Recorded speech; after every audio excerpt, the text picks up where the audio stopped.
All right, we're going to get started here in just a second.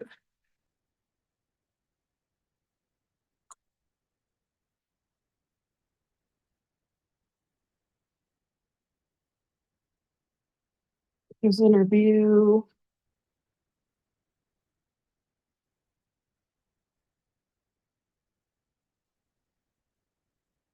All right, now I can share my screen.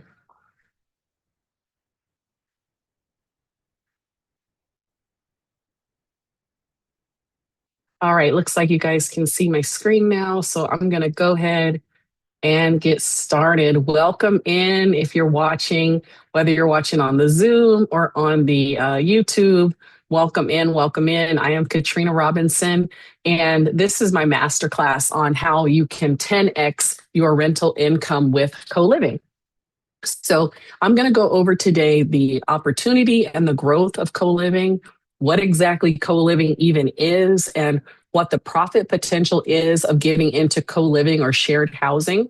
And then I'm going to go into how to open a group home. I do call it group home, and sometimes I call it co-living. What I do is actually co-living and not a group home, but you'll see later on. But I will teach you how to open your group home in 6 steps. Then I'm going to explain to you how I can help you open your group home in 6 weeks with an invitation to join my startup intensive coaching program. And then we'll go into some open forum Q&A. So just get comfortable. I've got my Fresca sitting here. I hope you have something to drink. It is 4 o'clock over here on the West Coast. I hope you guys on the East Coast are staying warm. I was just talking to my nephew, and he's on the East Coast, and he was saying how it's going to be like negative 10 degrees or something. It's 63 here in Los Angeles, and I had to pull my sweater out because I was getting chilly. But anyway, I hope everybody is staying warm and staying cozy and safe overall. So just let's get into it. And I'll take questions throughout. Actually, I'll probably take them at the end, but sometimes I'll see questions pop in and I want to answer it right then. So I'll go ahead and answer the question. Okay, so the first thing, what is co-living? Some people call it co-living, some people call it a rooming house, and some people call it a group home. I've been calling mine group homes for 6 years now because I opened my group homes. I have 3 of them in San Antonio, Texas, and I actually live in Los Angeles, California. So that's the difference between me and a lot of other coaches out there is I teach you how to work on the business and not in the business. But anyway, I opened up my group homes 6 years ago and I called them group homes. But in 2025, Texas actually passed a law that defined what a group home is. And by the definition of a group home, I actually don't even have group homes. What I have are just shared housing or co-living. Because a group home, by the new Texas definition of a group home that just came out in 2025, a group home provides non-medical services. Now, I don't provide any services at all in my house. I only provide housing. So what I have are actually not group homes, but I just am in the habit of calling them group homes because I've been calling them group homes for 6 years. But it's basically a group of people that are sharing a house. That's my definition of a group home. So co-living it's independent. So it's for independent adults. I'm not talking about any group homes for children. And it's rented out. You basically take a house that's a residential house and you rent it out by the room or by the bed in a shared room. And it's all inclusive, meaning all the utilities are included in the one rent that the resident pays each month. So one of the questions that I get all the time is what is the difference between what I do and assisted living? So with assisted living, services are included. And the services I'm talking about with assisted living are help with activities of daily living, ADLs, activities of daily living. If you are helping somebody who lives in your house with activities of daily living, meaning toileting, bathing, feeding, medication management, and things like that, that needs to have a certification and a license. That is licensed assisted living. That's actually what I was interested in originally when I got into this business. But then I pivoted and I went to independent living because with independent living, You don't have to have a cook or a nurse on staff. You don't have to have payroll, basically, because everybody takes care of themselves. So that's why I went into the independent route. Now, assisted living, you could definitely make a lot more money, but you also have inspections and you have all these other things that you have to go through with assisted living. So, what I'm going to talk about today and what I teach other people how to do and what I coach on is all unlicensed independent living for adults. So, I've actually taken the Texas Certified Assisted Living Manager training. And that's when I learned about the ADLs, the activities of daily living, and all of that. But I decided to pivot, like I said, and just go into independent living. So assisted living, usually they'll call their tenants, sometimes they call them patients. We don't have patients. We don't have patients in independent living. We have residents or tenants. When they sign a lease, an actual lease that's like from the state, a lease, that is a tenant. A resident usually signs some kind of membership agreement or a licensee agreement. Even though my residents sign actual leases and not licensee agreements, I still use the word resident so that it's ingrained in their minds that I can put them out if they break the house rules. Now, some people are professional squatters and things like that. And so they might not just leave because I told them that they're a resident and they broke the rule. And then I have to go through the eviction process. But a lot of times when you call people a resident and you tell them up front, if you break these rules, I can put you out, they just leave on their own. So that's why I use the word resident. So another question I get is, what about people who do need help with ADLs? Am I able to house those people?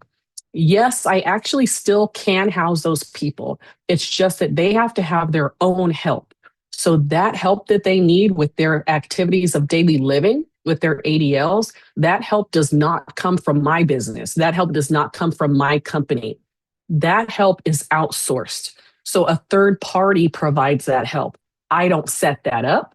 I don't have anything to do with that arrangement, because if I did have something to do with that arrangement, now I'm kind of blurring the lines.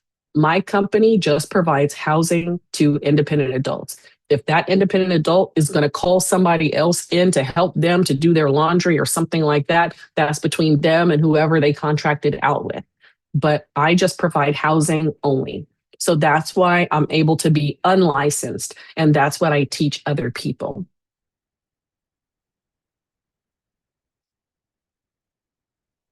This is live, so I'm going to be taking a sip of my Fresca. Let me just double check to make sure that everybody is able to see my slides and everybody is okay. If you're on the Zoom, can somebody just give me a thumbs up so you know, so you can hear me and I know that you can see the slides before I launch into this whole hour-long presentation and it turns out the no. Thank you. I appreciate that. Okay. Let me make sure that the YouTube people are there too. Okay. Hey, Letitia. Okay. Let's get back to it. Thanks for the little check. Okay, another question that I get from people is about co-living versus multifamily properties, because a lot of people want to go into multifamily because they heard that you can make more money with multifamily. So a lot of people go from a single family rental, they go to multifamily, and that does make sense. But co-living is one of those kind of niche things that a lot of people don't really get into. And I'll tell you why it's better than a multifamily property. So with a co-living, you actually get a higher return on investment than a multifamily property. You also can get better loan options on basically a single family home. That's what the co-living home is. It's a single family home. And you can get a better loan option because it's just a regular house, but you're kind of treating it like it's a multifamily. You're treating it like it's multiple doors. And so you get better loan options on that house, better than multifamily and commercial properties, because you can get a fixed interest rate loan on that house for 30 years on a co-living property, because it's basically just a single family home, but it's like you have multiple doors in that one house. Also, with co living, you have lower maintenance costs than with a multifamily because in a co living house, you have one kitchen, one living room, one plumbing system, one septic system, and one electric bill. Versus multifamily, you have multiple kitchens and you have multiple living rooms and multiple plumbing systems and multiple septic systems and multiple utility bills. So it's lower maintenance if you go into this model with the co-living versus going into multifamily.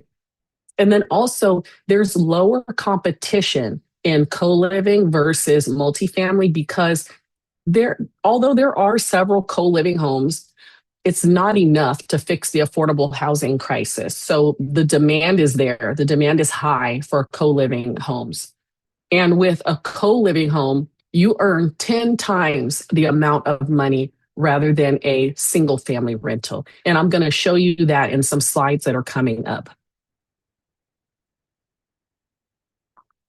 I don't know why my slide doesn't want to go. There we go. Okay, so the outlook on the business. Whenever you get into a business, you want to make sure that it's something that is going to be around in a few years. You don't want to get into something that's just a trend and it's just going to go away. So this is my slide where I give you all the stats and everything. So the aging baby boomer population, 10,000 baby boomers turn 65 every day. 10,000 of them. So that's a trend that's going to continue through the year 2030. So by the year 2030, 1 in 5 Americans are going to be 65 or older. Now, a lot of those people are going to need supportive housing, which is that assisted living that I was just talking about. But not all of them are going to need that full scale assisted living. A lot of them are just going to need an affordable place to stay. They don't need help with their activities of daily living. Plus, assisted living costs about $5,000 a month. So that prices out a lot of people, especially if they're depending on their retirement. That just prices them out. They can't afford to live in assisted living. And they might not even need that. They might not even need help with feeding and bathing and all of that. They just need a safe and stable shared living space. And they might want shared because loneliness really is an epidemic. So they thrive in a place that has other people in it. And that's where my group home steps in. And that's where your group home steps in. And the demand for that is only rising. Then we get into the housing affordability crisis. So we all know it costs a lot. It costs a lot to live. Rent and home prices are just going up and up.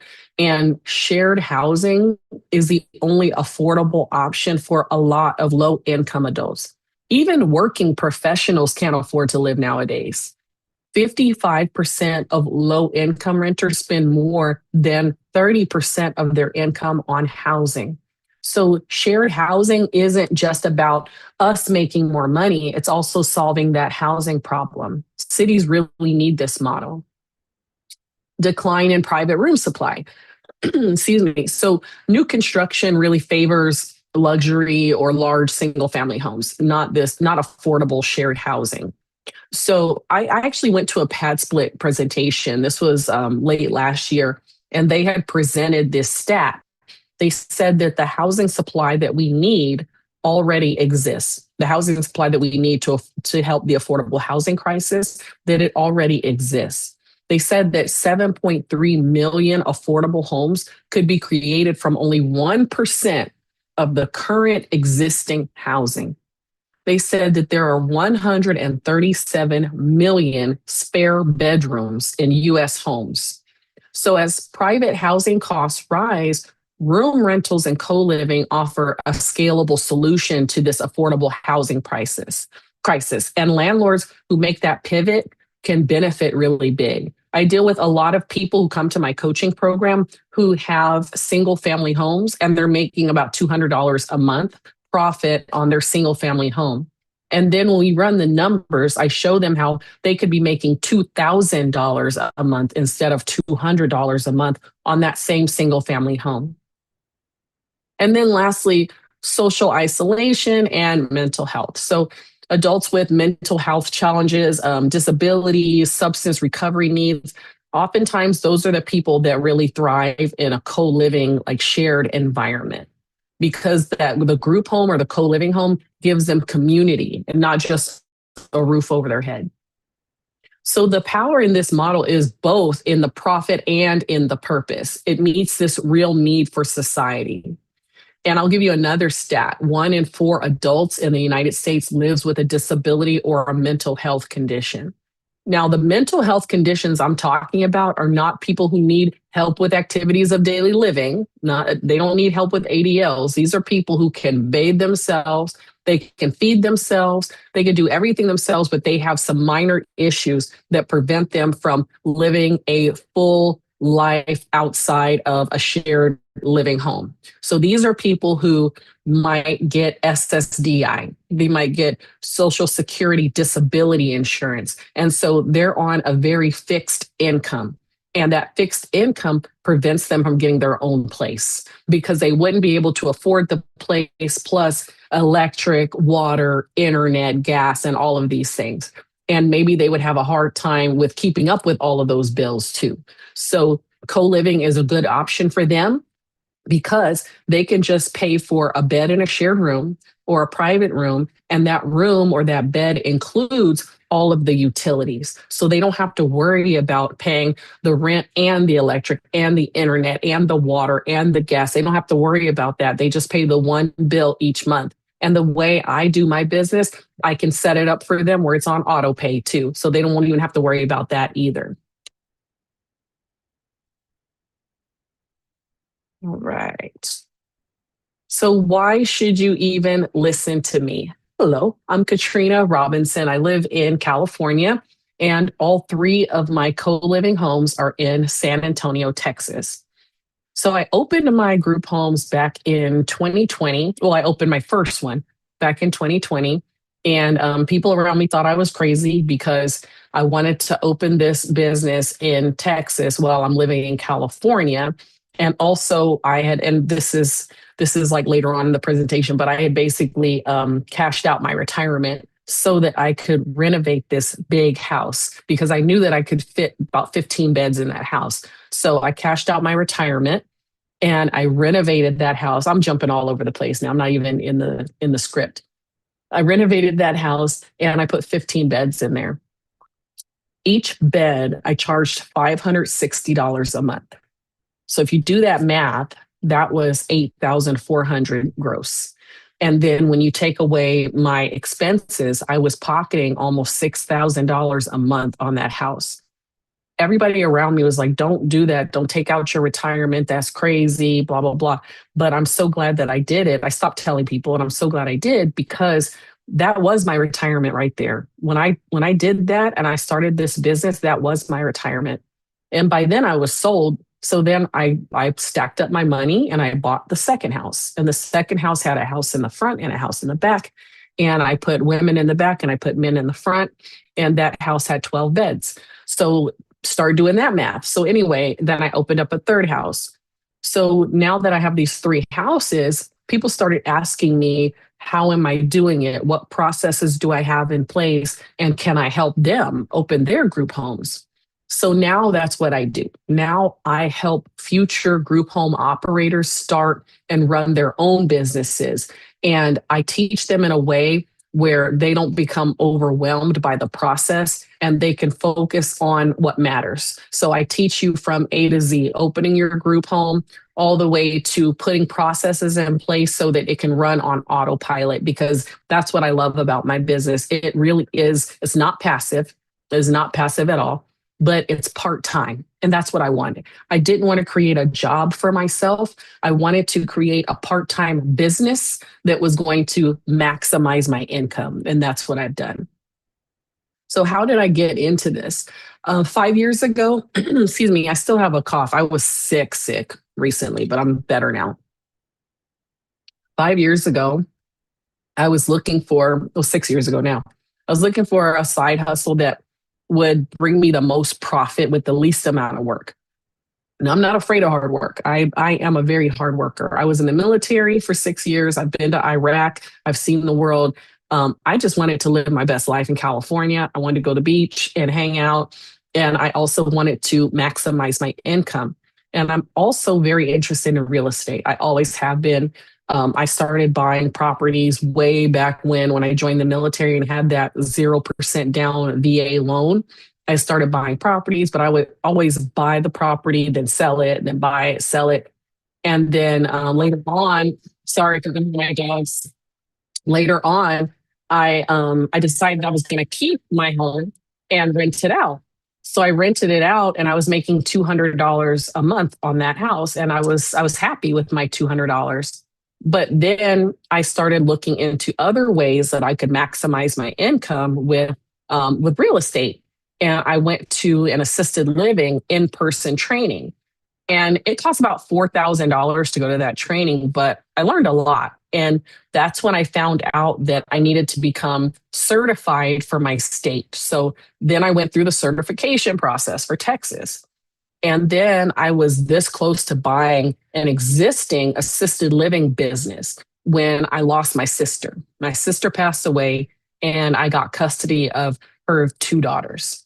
So when that happened, I just didn't want the responsibility of having an assisted living house because I would have people on payroll.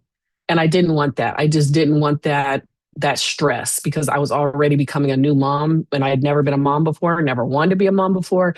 And now I had these kids. And so I did not need a cook and a nurse on payroll. And I also didn't want to end up on the news because something happened with the elderly people in the house. That was like my worst nightmare. So I pulled out of that deal. And when I pulled out of that deal, I was pretty sad about it. But then a friend of mine who I actually met at the assisted living training asked me, why don't you get into independent living?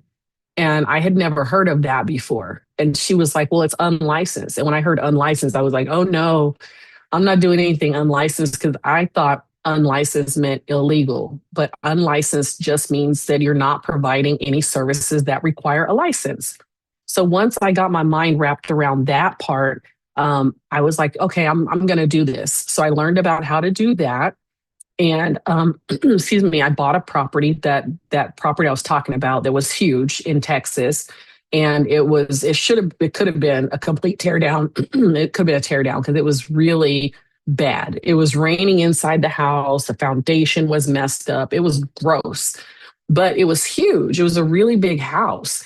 And I knew that I was going to make a ton of money on that house once I got it right. So I cashed out my retirement and I renovated the house. And that's when I opened my first independent co-living group home. And that was back in 2020. And that's when I had the 15 beds. Now I have less. I think I have 12 or 13 because some of the rooms it was a little cramped. So I took the beds out. And then I have some people who say, I'll pay you more for a private room. And so it shifts, it fluctuates. But the max right now, I think, is 13 beds in that house. And then my next house was 12 beds. So anyway, after I did all of that, learned all about assisted living, learned all about independent living, renovated the house from afar, built the business and didn't know what I was doing, but I did it, filled all the beds. After that, I had so much confidence. I had this like newfound confidence because even though people around me were saying, you're crazy, I can't believe that you're going to cash out your retirement. You never cash out your retirement. I did it. I did it on my own and I had bet on myself and it paid off. So after that, I just started betting on myself all the time. And that's what I want you to do. I want you to bet on yourself too. I'm really talkative tonight. I'm not usually this talkative. Anyway, let's see. Boop. Okay, let's get into the profit. This is my favorite part. So on the left, we have a single family rental. So a typical single family rental, let's say it's 4 bedrooms. That's why I put the lines in there. It's four rooms, and you rent it out. Now, it depends on where you are in the country. 2,000 might not be realistic for where you are, but I'm just putting like a generic 2,000 a month. So you're renting it out for 2,000, and let's say your mortgage on it is 1,800. So you profit $200 a month. This is very typical. You profit $200 a month. This is typical. People love this. People are happy with this. Let's turn it into a co-living rental. Okay, so if you turn it into a co-living rental, now you have the 4 rooms and you put 2 beds in each room. So that's 8 beds. $500 a month is extremely low, but I just want to show you that you could profit 10x your income, whether you price it low or high. But 500 is super low, but let's just say 500 a month. So 500 times 8 beds, that's 4,000. Subtract the 1,800, which is your mortgage on the house, and your profit is 2,200. So if you compare 200 to 2,000, that's 10 times more money. That's 10 times more money with the same house. 10 times more money. That is 10x. Now, let's say you're charging 600 a month and you have 8 beds in the house. So 8 beds times 600 a month, that's $4,800. And remember, that's shared rooms in a 4-bedroom house. So that's 4,800. Subtract your mortgage of 1,800. Now it's 3,000. 200 versus 3,000. I'm not good at public math, but it's more than 10x. Now you're making more than 10 times the amount of money that you would make on that same house if you had rented out as a single family home. And you're helping people too. You're helping people because the people who are in here, these 8 people, they wouldn't be able to find their own place for 600 a month. They can't find an apartment for 600 a month. So you're helping people out and you're making money. Now let's do something that's a little bit more realistic, which is $650 a month. And that might not even be realistic where you are. Maybe where you are is $700 or $750. It really depends on the market. So we have to do market research. So 8 beds times $650 a month, that's $5,200. Subtract 1,800 and you get 3,400. But somebody out there, I know what you're thinking. I know somebody out there is thinking, but wait, didn't you say we're covering all the utilities? Yes, I did. I said we're covering the electric, gas, water, and the internet. But even if you were to cover the electric, gas, water, and internet, you are still making 10 times as much money. You see that? Because if you're comparing 200 to 3,400, that's more than 10x. So if you subtract the amount for electric, gas, water, and internet, that's probably going to be, let's say it's $1,000 a month. It might be a little more. It might be like $1,050 or something like that for all of those electric, gas, water, internet utilities. You're still making 10 times as much money. Everybody see that? I hope you all see that. So like I said, when I opened my first house, it had 15 beds. And I started out charging $560 a month per bed. So 15 times 560, and 560 was really low, but it was back in 2020. 560 times 15, that's 8,400. My mortgage on that house was $2,000. And then deduct another $1,000 for utilities, and I was profiting over $5,000 a month. That is on one property that I was managing part-time. That's not on a job. That's not on a job that I'm going to 9 to 5 every day. That's on a part-time business. I was profiting $5,000 a month. Not only profiting $5,000, because that's the cash flow, I also owned the property. So usually when you own a property, you don't really benefit from the cash flow because you're not going to make that much money. You're going to make like maybe $200 a month on that house. But what you are benefiting from is that house is appreciating in value. Every year, that house is appreciating in value. So you are benefiting from the appreciation and the tax benefits of owning property. When you take that home and turn it into a co-living home, now not only are you benefiting from the appreciation of that house and the tax benefits of owning a house, now you're also benefiting from the cash flow. So you get both. You get the cash flow and you have other people that are paying off your mortgage, and you have an appreciating asset. Now you have an appreciating asset, this house that's appreciating in value, and you also have cash flow. You could live off of this money. You could live off of this money and have a legacy for your children too. That's what I'm trying to tell you. So anyway, you might also be thinking, I don't want the headache of dealing with that many people. I wouldn't want the headache of dealing with 15 people's issues. And you know what? I hear you. I didn't want that headache either. And I quickly outsourced my headache. So outsourcing comes in the last lesson of my coaching program. And that's when I teach you about having a house supervisor, hiring an operations manager, and then all of the technology tools that I use to manage my homes from afar. So there are ways to get around dealing with this many people's issues because, of course, when you have multiple people under one roof, you're going to have personality issues and things like that, but you can pay someone to handle those issues so that you don't have to. Okay, let me just make sure that nobody has any questions real quick before I move on. Okay. All right, cool, cool. I see people. Okay, I'm glad you guys are participating in the comments. I appreciate that. Okay, yeah, you see the potential. Awesome, awesome. Okay. If you have questions, please put them in the chat, put them in the Q&A, and I promise you I will answer every single one. Okay. Uh-oh. Did you guys lose me? It says I went offline. I hope you guys are still there. I'm going to keep going. Okay, so next, let's get into your why. You're on this call for a reason. Like I was ready to bet on myself, you are probably sick and tired of whatever you're sick and tired of, and you're ready to bet on you. You know, maybe it's for more money or for time freedom or those tax benefits I was talking about.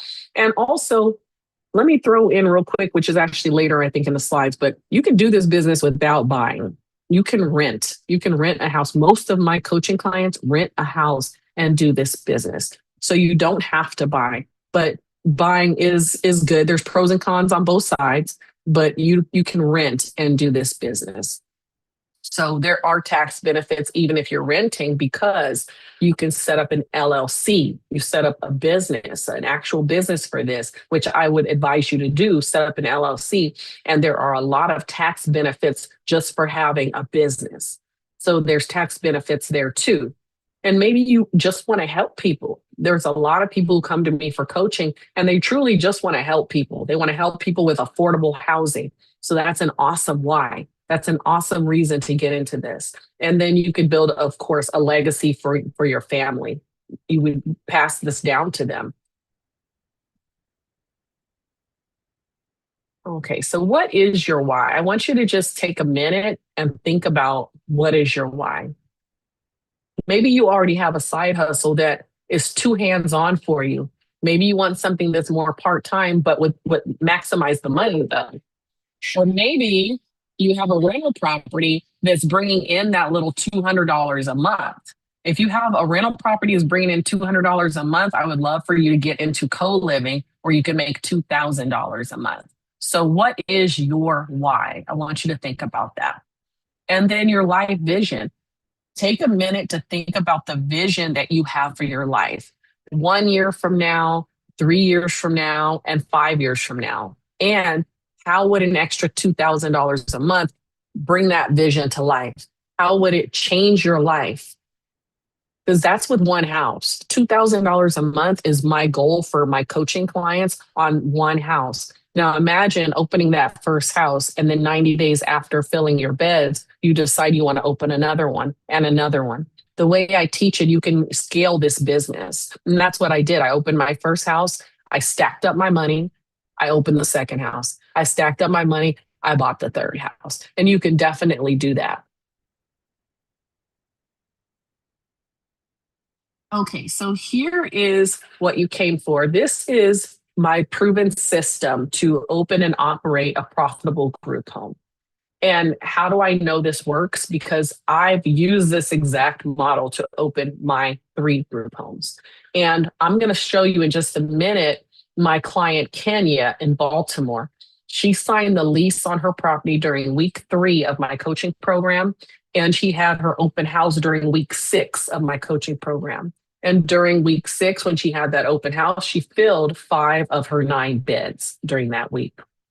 So the first step to setting up your co-living business is reframing your thinking to a CEO mindset. And then step 2 is setting up the business and doing market research. Then you get the property. And then step 4 is the marketing.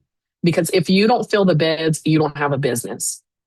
After that is setting up your day-to-day operations. Then we focus on efficiencies and putting everything on autopilot.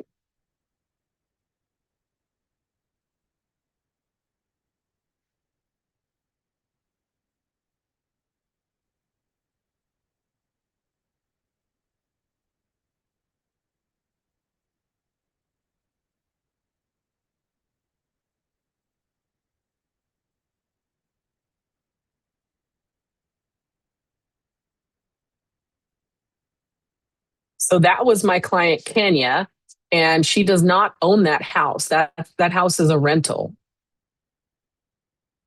Okay, so the first step is mindset. That's getting your mind right. You need positivity and determination and a CEO mindset. And that's about using a calendar and outsourcing the things that you don't need to do on your own and being obsessed with your win, whatever your win is. And also thinking, who can do that for me? And how can I pay for a shortcut? So it's about putting systems into place and not reinventing the wheel. With every task that I do, I ask myself, how can I never do that again? Or how can I make it easier for the next time? That's a CEO mindset. Automatically thinking about how can I not do that again? Or how can I do a shortcut? How can I pay for a shortcut? And things like that. So that's what we focus on in the first module. Then we get into setting up the actual business, and that is doing market research, the legal aspects of setting up your LLC and tracking your expenses and the business plan. For market research, there's 2 things I want you to do market research on. One is the cost of properties in the area where you want to open. And properties, I'm going to tell you in just a second what to look for in the property, but you definitely want at least 4 bedrooms. So the cost of the properties in the area. And then number 2 is the cost of a bed in the area, whether that bed is in a shared room or a private room. You want to know the market research on all 3 of those things. So the cost of a 4-bedroom house in your area, and then the cost of a bed in a private room in your area, and then the cost of a bed in a shared room in your area. Now, as far as the legal aspects, you don't actually have to set up an LLC because you're essentially just a landlord. But when you get an LLC, now you have a legit business. And because you have that legit business, now you can take advantage of business tax breaks. So you don't have to go legit, but I recommend that you go legit. I want you to have an LLC, and you can get a lawyer to do that for you. Or you can use LegalZoom. And there's other ones out there that I've seen online, like Taylor Brands, and there's a few other, I think there's one called Busy. There's a bunch of programs and companies out there that will set up your LLC for you. And that's paying for a shortcut.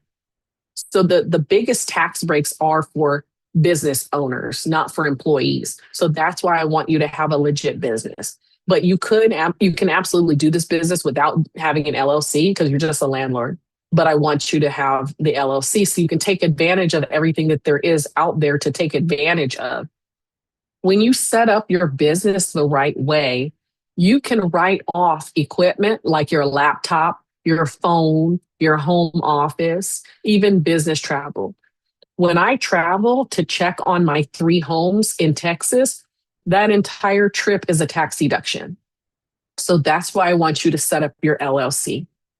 And you can also deduct expenses that you're already paying for. For example, my internet. I have internet in my house. I would have internet in my house whether I was running a business from my house or not. But because I run a business from my house, my internet is a tax deduction because I use the internet to run my business. So things like that. And I'm not an accountant, but I just share with you in my coaching program, I share with you everything that I've learned over these past 6 years of running my business. You can also qualify for 100% depreciation on things like computers and cars. And then there's these special tax credits that are only available to businesses. So all that is money back in your pocket, but only if you know how to take advantage of it. So that's why I recommend all of my coaching clients get an LLC. So then the next step is getting the house. That's identifying properties that would be good for co-living. And I think you should have a property that's at least 4 bedrooms. Don't get a 3 bedroom because it really cuts into your profit potential, but at least 4 bedrooms. Now, if you own the house, you can put up a wall and make another bedroom, possibly. Some people have these houses that have a formal living room or formal dining room that's not really being used, and they can put up a wall or a garage that they can convert into an apartment. So if you own the house, there are ways that you can make other bedrooms. If you don't own the house, I definitely want you to get at least a 4 bedroom house that you rent. No carpet, no pool, because just reliability reasons. And then also the maintenance of it, you just don't want that extra cost. And also get your house in a nice enough neighborhood. Not the nicest neighborhood, just a nice enough neighborhood where everybody's minding their own business and they're not in your business. Get that kind of neighborhood. And then depending on the demographics of your residents, you might need extra parking. You might need parking space for multiple cars. So if you own the house and you have extra space, you could pour the like a concrete pad so that people can park. My residents, I focus on people who are coming out of prison, like reentry. And I also focus on people with mild mental disabilities and people who are coming out of homelessness. So my residents don't have cars, so I don't have to think about that. But I do want all my houses close to public transportation because none of them have cars. So public transportation is always a good idea. But if you don't have public transportation nearby, then your demographic might be people who have cars and you might need space for multiple cars to park. Okay, take a little break. Let's see. Questions. Let me see if there's a question in there right now. Okay, good. All right, everybody's tracking. It looks like I'm still online, so that's good. It looked like I had dropped before. Also, I recommend no homeowners association, so no HOA. Not because it's not allowed, you can do this business. It's just that a homeowners association will just give you a hard time, and I don't want you to deal with that. So just don't deal with an HOA. Now, most of the time, excuse me, the people who you house are going to be protected by the Fair Housing Act.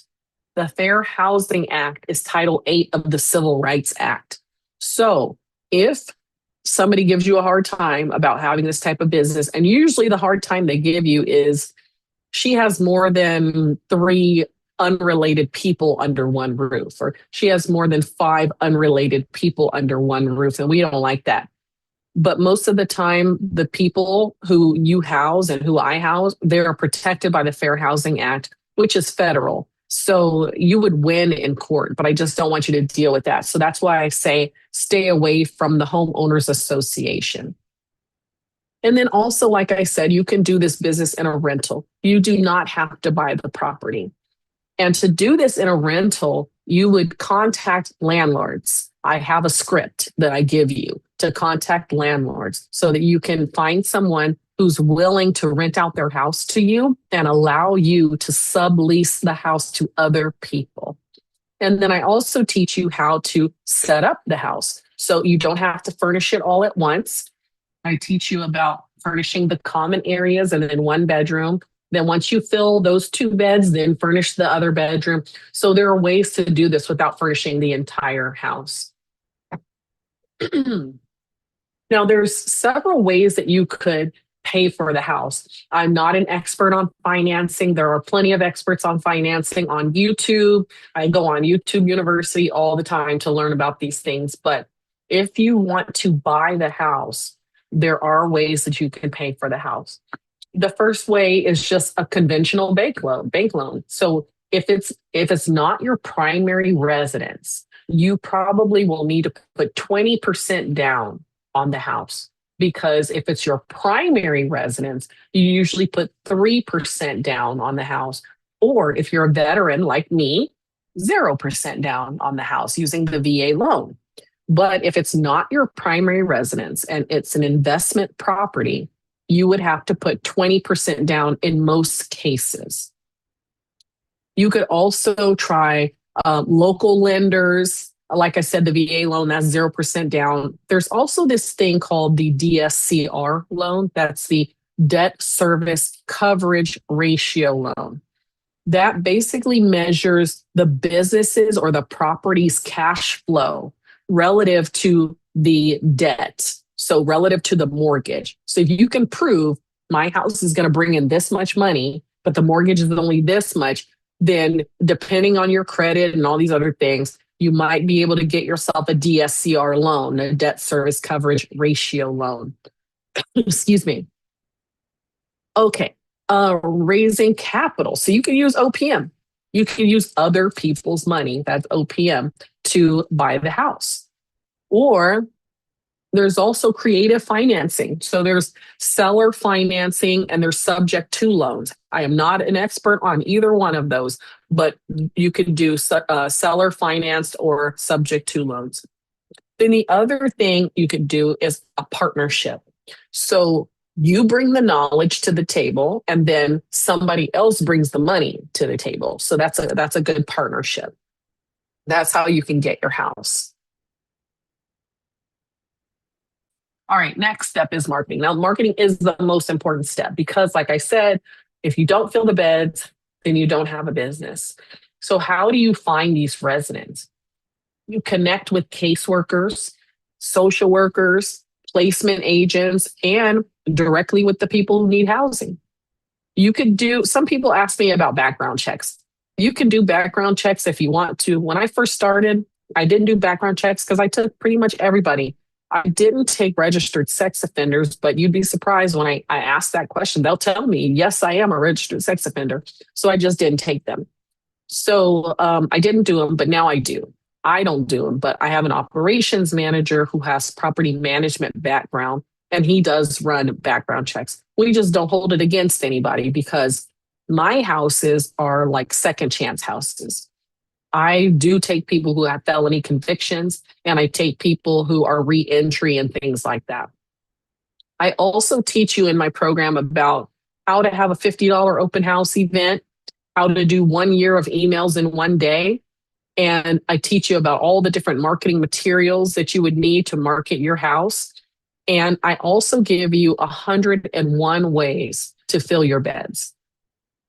So do you think you could find 8 people in your city who are willing to share a room and pay one low rate for their rent? Think about it. Do you think you can find 8 people in your city who are willing to share a room and pay one low rate for their rent? If you don't think you can find 8 people in your city, then you will not find 8 people in your city. I promise you. But if you think you can, you will. Especially with me giving you 101 ways to fill your beds, you will fill your beds. Okay, so I feel like I've been talking forever. It has been a long time.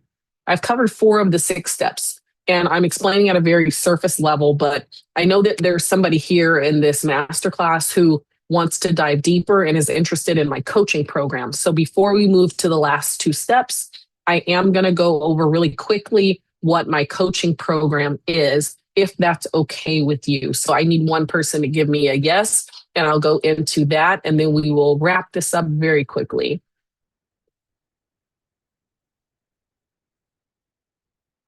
All right. Thank you. Thank you. Thank you. Yay. I got permission. Okay. All right. So this, like I said, this is not for everybody. This may not be for everybody, but it might be perfect for somebody who's here. And I know somebody here is interested in the coaching program. So I want to show you my startup intensive program. All of this would be easier if you had a mentor. Hopefully you're not feeling overwhelmed already with what I'm teaching you. But I know that it's easier when you have someone that can hold your hand, you have checklists and templates, and somebody to hold you accountable. And that's who I am. I've been there, done that, and still doing it. So what I do is I give you a customized checklist with exactly how you could open your profitable group home in 6 weeks. It is a 6 week intensive program. Imagine 6 weeks from now, you have a property business on the side of whatever you do in your day job that's profiting you $2,000 a month for you and your family. And it's changing lives because it's helping with that affordable housing crisis. And you have more time and energy for the things that matter most to you because you have these automated systems that you've learned about. And you know exactly how to run your business. You know that you're going to spend an hour on Mondays in your CEO hour, and then you're going to spend a few minutes each day after that maintaining your business. And you've got this thing running like clockwork. So my coaching program is Group Home on Autopilot Startup Intensive, and it is designed to change your life. I work with you one-on-one. We have one-on-one sessions and we have group sessions. And I help you to set up your group home and open your doors by the end of the 6 weeks. Here's what you get. You get the startup workbook with all of the templates, checklists, and scripts, personalized accountability and feedback and strategy from me. You get direct access to someone who has launched multiple group homes as me. You get a custom master to-do list built around your timeline and your goals. And you also get lifetime access to the Group Home on Autopilot online course, lifetime access to the course. It is a hybrid program, meaning you get one-on-one calls with me, and you also get group calls with the other coaching clients, and you have access to an online community. And let's go into who this is for. So who is my coaching program for? I won't read it to you, but if you've been wanting to start a business or you've been wanting to get into real estate investing, but you just don't know how, or you're interested in more the social side, you want to do good for society and you want to do good for yourself too, and you want to do something meaningful for your city and your country and the world, that's the type of people who I work with. Or maybe you're already into real estate, but you want to get better returns on that investment. Those are the types of people that I work with too. The American Society of Training and Development did this study, and they said that if you write down your goals privately and you don't mention them to anyone, that you're not likely to reach your goals. But when you announce your goal to a coach or a trusted friend, now you're 65% more likely to achieve your goal. And when you give a weekly progress report to a coach, now you're 95% more likely to achieve your goal.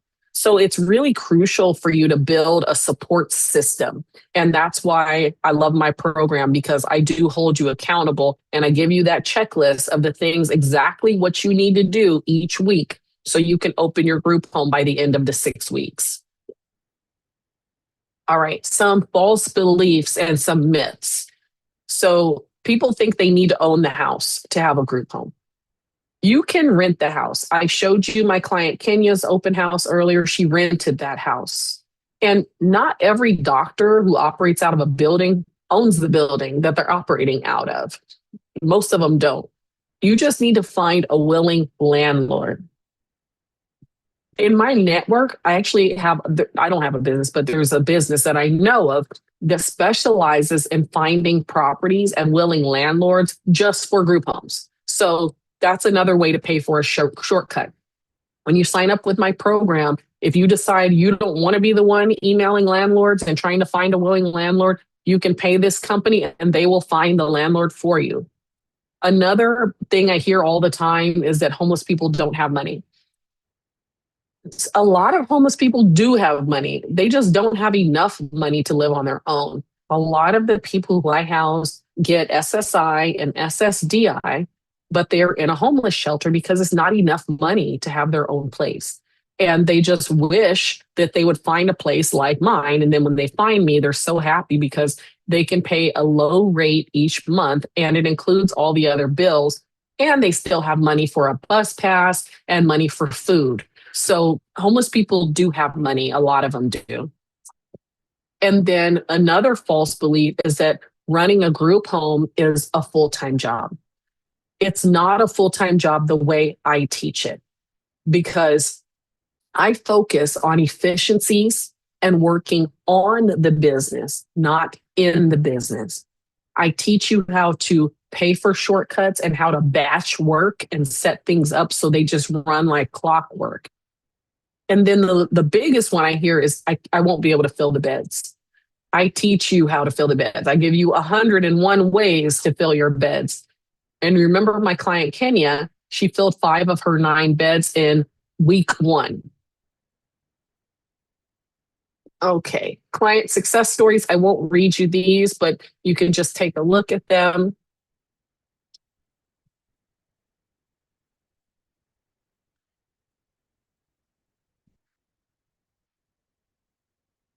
You really just need accountability. A lot of people, they've been watching YouTube University. They have all these notes from all these different people on how to open their group home.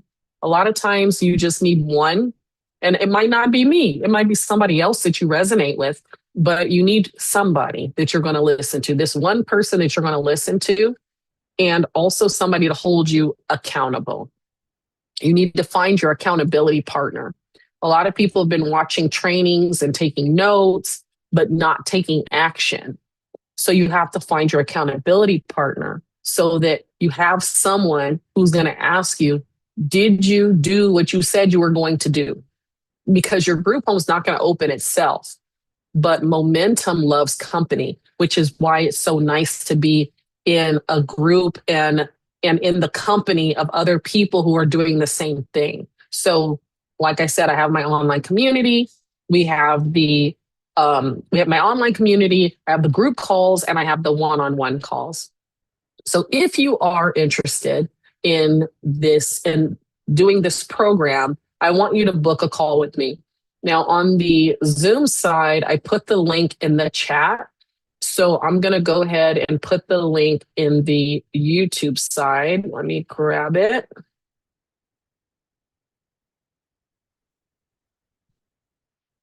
And I see a question real quick. I am working with someone in New Jersey right now. Actually, the person who I'm working, she has multiple homes all over, but she has a few homes in New Jersey. And those homes are actually available for a group home operator because she's focused on another home in a different state right now. So if you are interested and you're in New Jersey, I want you to join my school group because in my school group, I posted about some properties that are available for a group home operator in New Jersey. So let's see, what's your name? James Monroe. Do you have a property already? Because if you don't, I do have a lead on a property in New Jersey. So you should join my school group home on autopilot, so you can see what I'm talking about. And for the Zoom, I'm going to go ahead and paste it in there again. And then I promise you, we're going to get right back to the 6 steps. Okay. Oh, somebody else asked me something.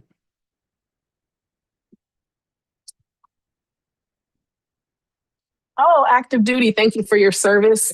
Fort Hood. I've been to Fort Hood before. Let's see. Would this be a good area for an independent group home? Yes, I think that would be a good area. And part of the reason why I think that would be a good area is because there are single soldiers who are out there who wouldn't mind sharing a house together. But there's also other communities too, not just military. Okay, let's go on because I can't believe I've talked this long. I told myself I was going to be done in less than an hour. All right, let's get on with this, the last 2 steps. So we've talked about mindset. We talked about setting up the business, getting the house, and marketing. But what about the day-to-day? that is your daily operations. And that is module 5 of my coaching program. So that's the intake, setting expectations and the house rules, the common challenges, and all the ways to collect rent. So there are many ways to collect rent. I won't get into all the ways, but basically you choose what payments you will accept. I use a tenant management system called Rent Ready, and it has auto pay and payment reminders. So I love that. And then as far as the day-to-day operations, paying for a shortcut, I have already documented all of the operations, the house rules, intake questionnaire, the lease, and the house signage. So joining a coaching program like mine is a way to pay for a shortcut in that aspect. So now you've got the house open. You filled the beds and you're making money every month. So now what? Now we need to turn this into a well-oiled machine and scale it if you choose to scale it. So let's get to the top of the pyramid. And this is what makes my program different from every other group home training that's out there. And that is the autopilot part. So once you get through that learning curve of opening your first house, you're going to fill it and you're going to be ready for your next house more than likely. But how do you do this and how do you do it remotely? So you use a toolkit.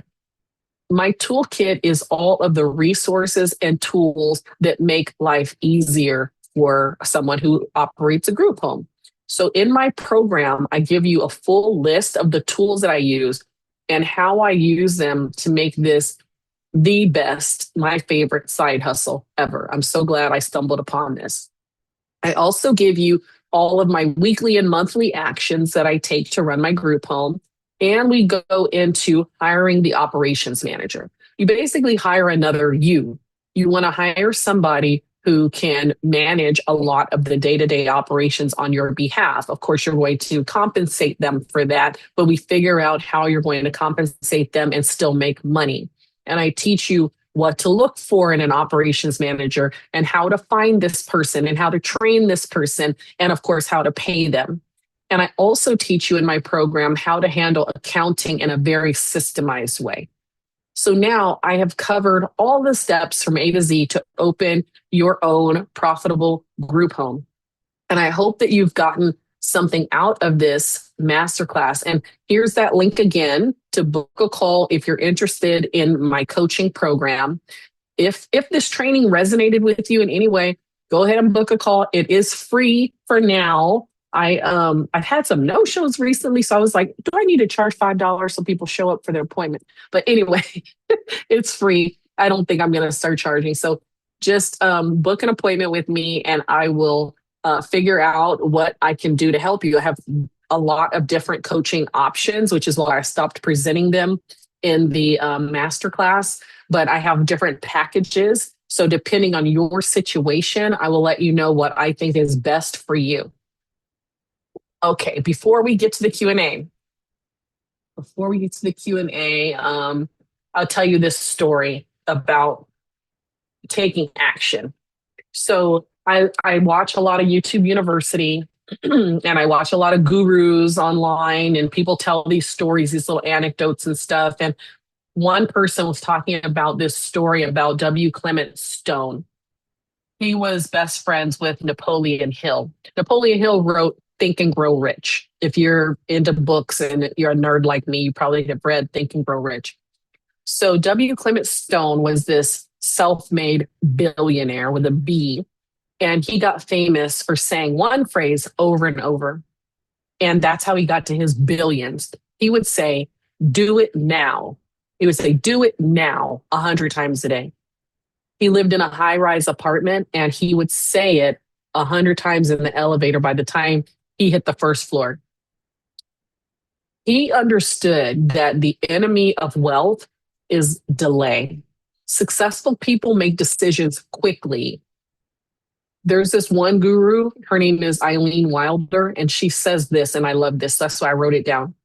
Procrastination is the assassination of your destination. I'll say it again. Procrastination is the assassination of your destination. So stop procrastinating. Who's ready to stop procrastinating? Who's tired of procrastinating? It's 2026. You've been thinking about this group home for years, probably. Everybody who books calls with me is like, I've been thinking about doing a group home for 5 years. It is 2026. Time keeps on ticking. Go ahead and do it. Like, just take the leap. Just do it now. Now is the time to start your business. When is a good time to start making more money? Now. Now is the time to start making more money. And the easiest way to help poor people is to not be one of them. That's the easiest way to help poor people. Okay, I'm off my soapbox. Now I'm going to get to the Q&A. I want you to think back to that vision that you have for your life. In closing, think back to that vision you have for your life 1 year from now, 3 years from now, and 5 years from now, because I want to help you get there. So if you're still here, if you're still watching, then something is probably resonating with you. I don't know if anybody's still here, if you guys have dropped off, but if you're still here, thank you. And something is probably resonating with you. So use that link that I put in the chat to book your call. And thank you for joining my party tonight. I'm going to turn off the slides and get to Q&A and just hang out for a little bit longer.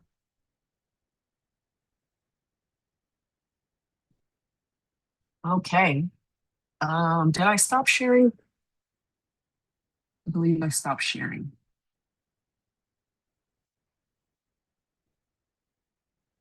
Okay. Let's see. Going to the Zoom first. As an Army pilot, I sure do like that autopilot. That's funny because you know what? I was in the Air Force and I didn't even think about when I did autopilot for the course name. I didn't even think about the Air Force, but I was like, oh wow, yeah, pilot. All right, so let's go to the Q&A. How do you determine the rental fees? Okay, so that's a great question. And what we do in my coaching program is market research. That is one of the things, and I have a whole video module on how you're going to do your market research, but that's how you determine the price for your beds. Because if you're in, for example, San Antonio, Texas, you wouldn't be able to charge $1,000 for a shared bedroom.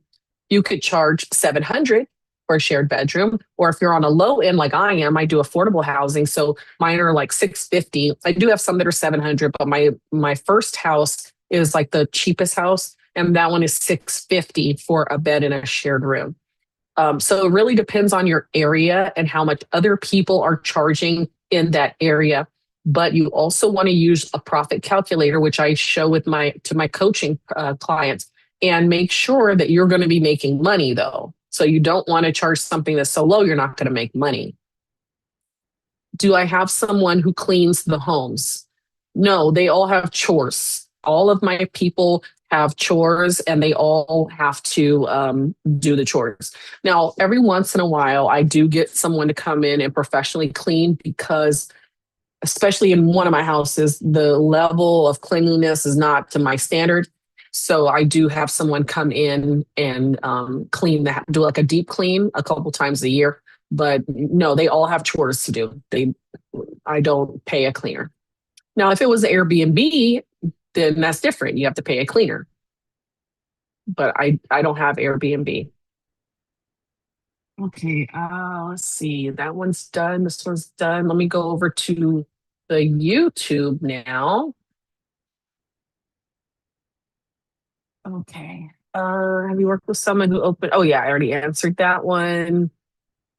Okay, Southern New Jersey. Okay, James, you don't have a home. Okay, join my school group. I'm looking over here, so I have a second screen. I'm gonna put the link for my school group. It's free.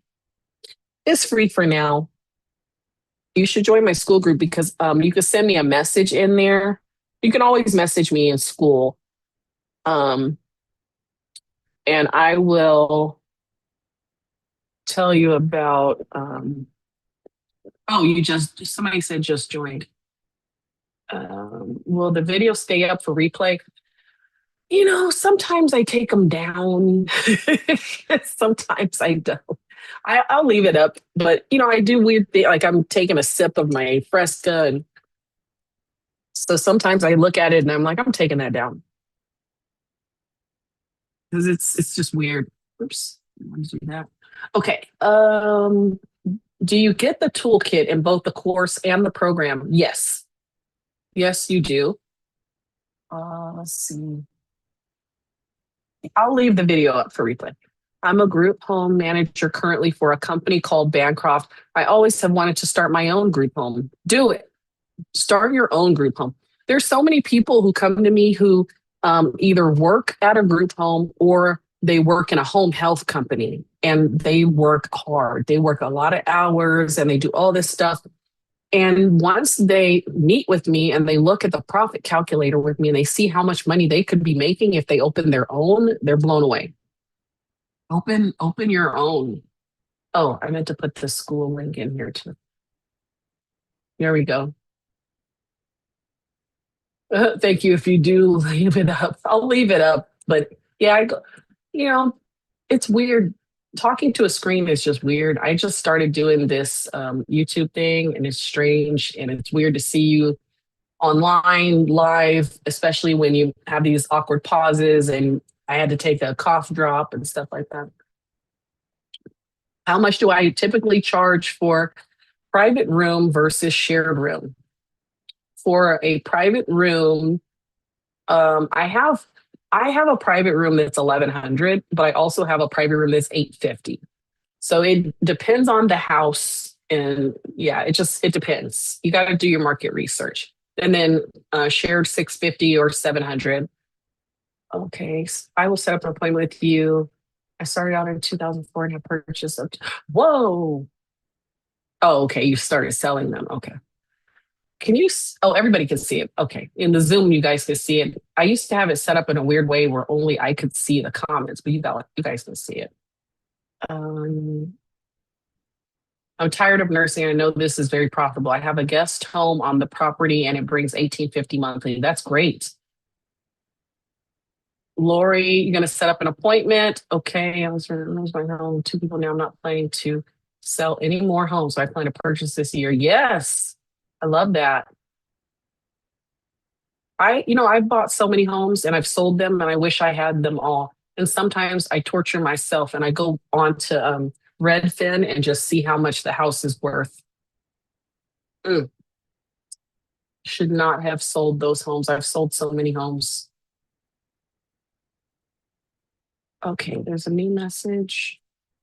So yeah, I go back and I'm like, why did I sell that? That was dumb. But you know what? It wasn't dumb. It was fear. I was afraid that I wouldn't get somebody to rent the house. And I was by myself. I'm married now and everything, have family, but I was by myself and I was single. And I was like, what if I don't get anybody? Then I'm going to have to pay rent where I'm living and pay this mortgage. And I was just scared. So that's why. Right. No regrets. I'm not living my life with regrets. I need to stop torturing myself and looking at how much those houses are worth now.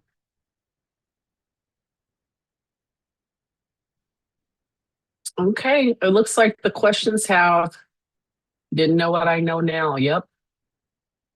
The questions have, oh wait, is there a new question? How big do the bedrooms need to be? That's a great question. Okay, I'll click on answer. I actually don't, some people use an actual number like square footage. I don't, I just look at the room and say two people can fit in here, one person can fit in here. But you can, I have a square footage. I didn't commit it to memory, but I was studying this. I've been studying this for a long time, so I do have some numbers that you should look at, but I really just like to look at the room and say, would two people be comfortable in here? And if they wouldn't, then I make it a private. I'd rather use just me and my eyes than the number. Because some rooms are just weird shaped or it just doesn't work out with two people. You're welcome. You're welcome. Okay, so I still have people watching on YouTube. You can I guess this is now turned into ask me anything. I heard that that's a thing now on TikTok, AMA, ask me anything. I live under a rock, so I didn't know. So go ahead and ask me questions. If I don't get a question in the next 30 seconds, I'll go ahead and log off.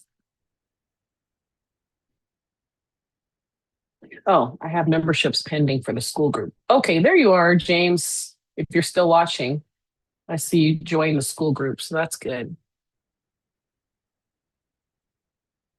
All right, I didn't turn on my timer for the 30 seconds.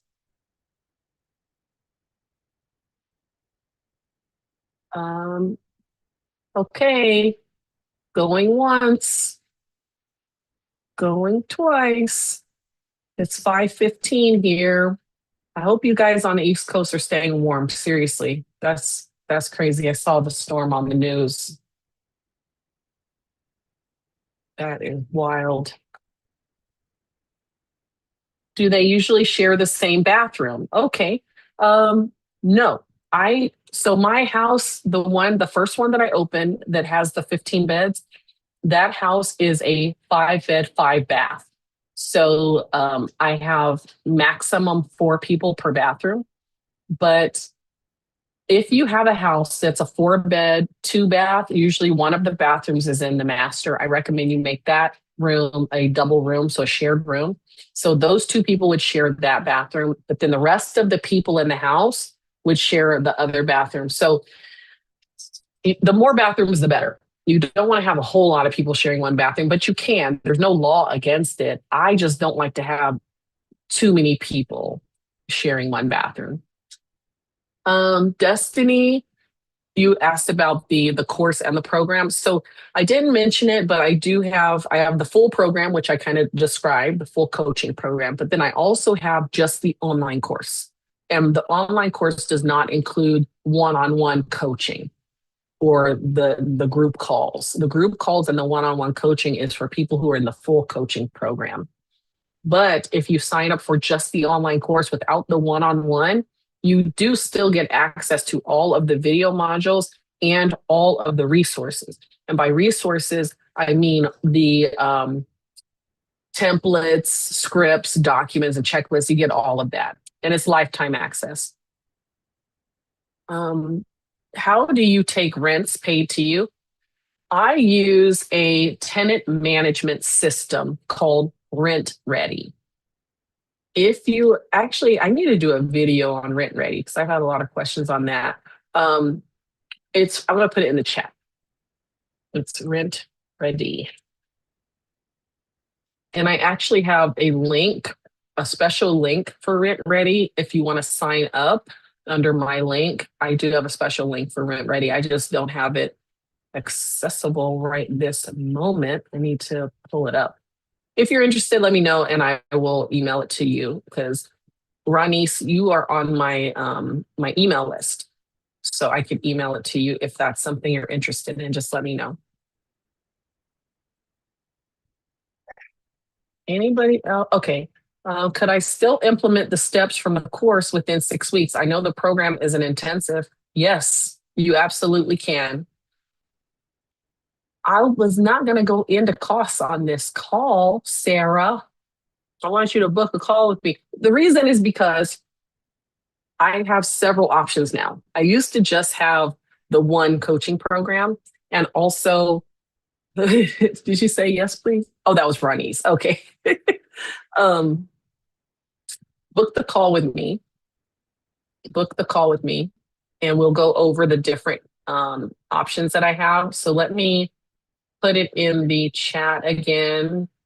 I hope you guys can't hear my dog growling. He's tripping. I don't know what's going on. Hey, stop.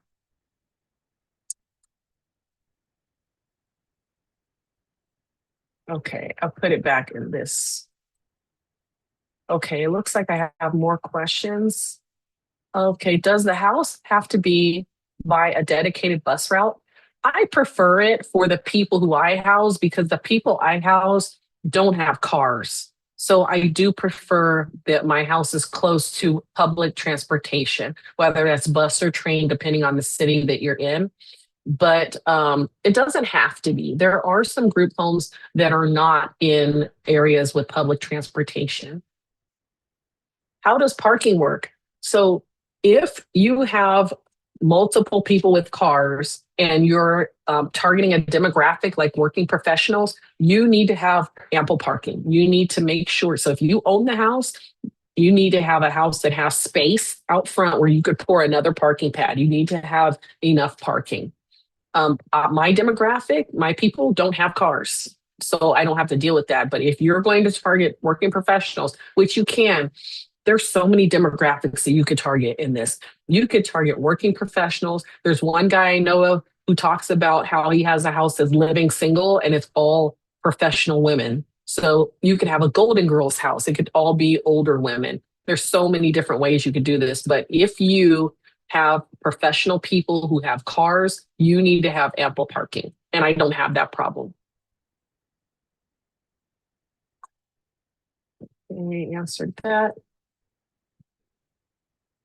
Um, Liked and subscribed. Oh, thank you. Weird, but not. Do you have to be approved for zoning? No, you do not. Not if it's unlicensed. You do not have to be approved for zoning. But I will tell you, I've had a coaching client in, was it New Jersey? Someplace that is like they are really big on the zoning, even if it's unlicensed. They even have it written in their like, I forgot what you call it, but it says even for unlicensed homes with unrelated people, you do have to worry about zoning. But for me, no, I don't. And most people, if okay, I'll tell you this. If you go to your city and you say, I want to open an unlicensed home for people, affordable housing, they're going to make you jump through so many hoops and they're going to tell you all about zoning and all this stuff. If you just open your home and the cops come over to your house, there is nothing they can do. They can't do anything about you having this home, and you're protected by federal law. So it's nothing's going to happen. I promise you. I've had plenty of police come to my houses, plenty of times. You're not going to get shut down. Don't be worried. You're going to be fine.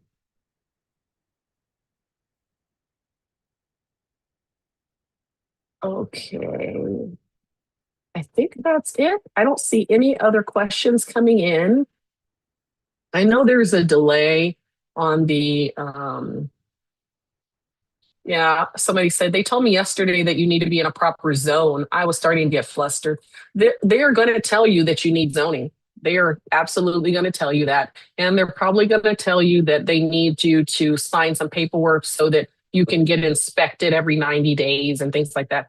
If you're not providing any services at all and it's housing only, you don't need to be zoned. You don't need to be zoned. You don't need to be zoned. It's just like when you have a bunch of college students and they're just renting out a place together, it doesn't need to be zoned. They're just renting rooms. They're all going in on the rent together, the renting rooms.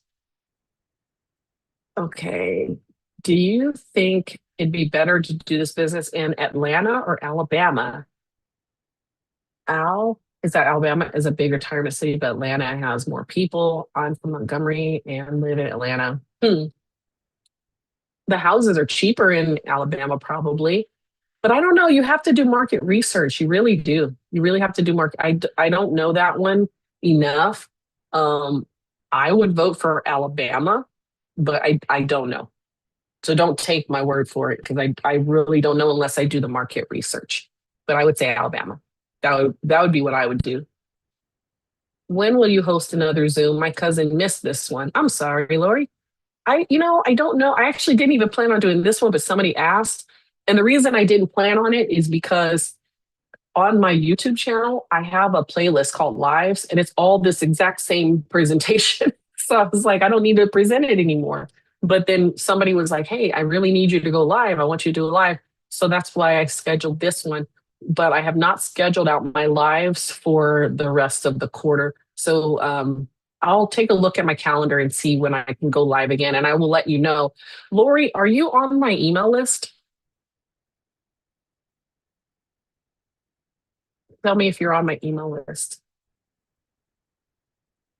Let's see. Much cheaper in Alabama. Do you think that's a good idea to rent outside Cali first? Okay, somebody she deleted that. Okay. Um, You're welcome, Destiny. You are more than welcome. Is it advisable to run the business in a house with all bedrooms upstairs? You can, as long as the people that you house are able to navigate those stairs. You can open a house with the bedrooms upstairs. I have stairs in my second house. You could do that. Would you buy in Cali? I have bought in Cali. I have bought a couple times in Cali. And I don't hate that I sold the second one because the second out, ooh, that was a pretty penny. But now I don't even want to look and see how much it's worth now because it was so much money. Um, I would buy in California. It's just expensive. It's really, really expensive. Okay, Lori, you think you're on the okay, let me just put before you leave, Lori, let me put this in the chat box. Make sure you are in my email list so that I can let you know when the next live is. So I just put it in the chat box. And if you're on the YouTube and watching and you're not on my email list, join the email list because that's how I let you know when I'm going to go live. I let you know when I'm going to go live. And then also, I have other events that are coming up this year. Like I've started doing other little Zoom things that are not on YouTube. So, like I'm having a marketing class, for example. When is that? It's February something. But people on my email list know about it. If you're not on my email list, then you wouldn't know. And it's free. It's free to be on my email list. It's free to be in the school community. It's free to attend the Zooms.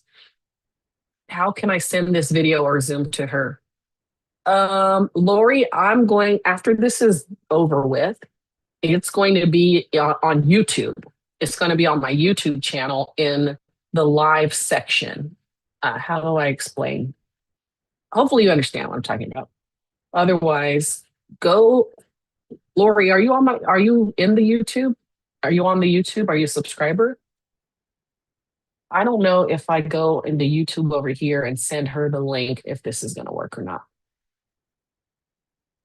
We'll see. Okay, I'm going to send you, Lori, the link to my YouTube right now.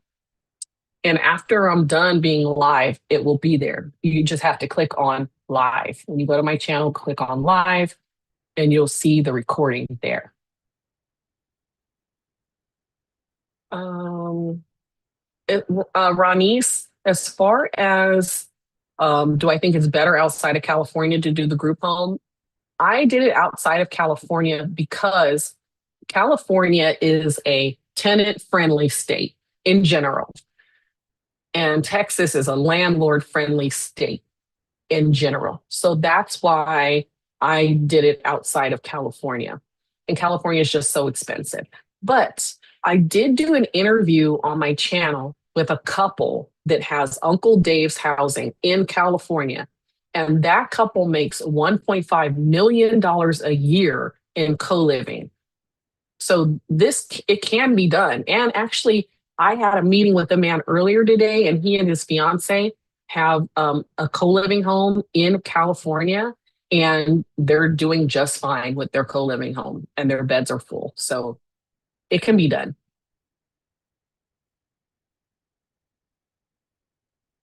All right. It looks like nobody else is asking questions. So I think I'm about to log off. I'll give it 30 seconds again to see if anybody else has a question.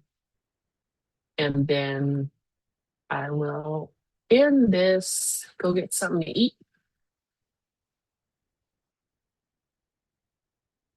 Okay, I don't see any more questions coming through.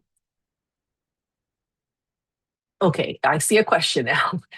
Is it hard to negotiate a lease?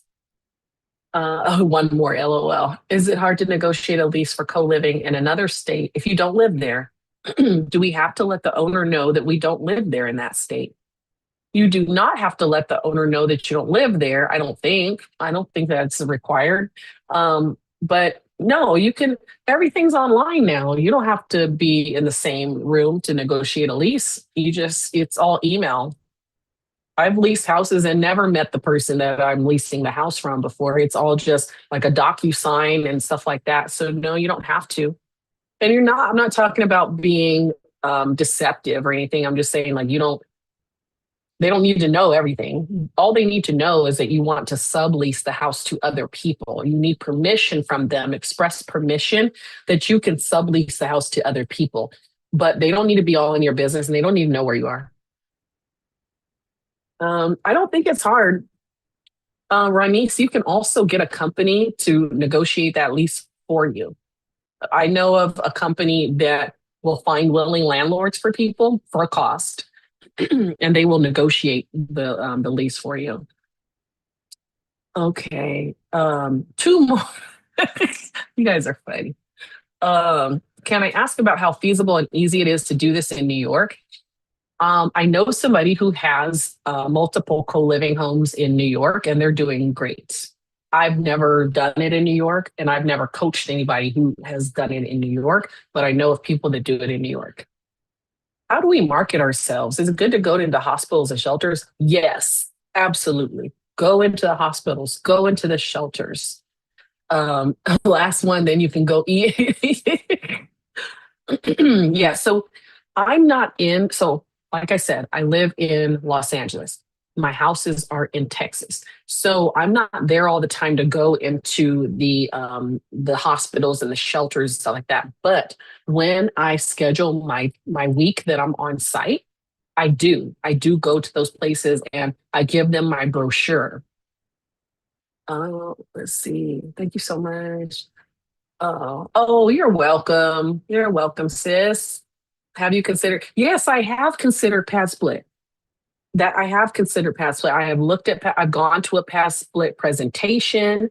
I know somebody who's a representative for pad split, and I think they're great. I've never used them before, but the thing is, I'm trying to remember what the reason was that I decided not to.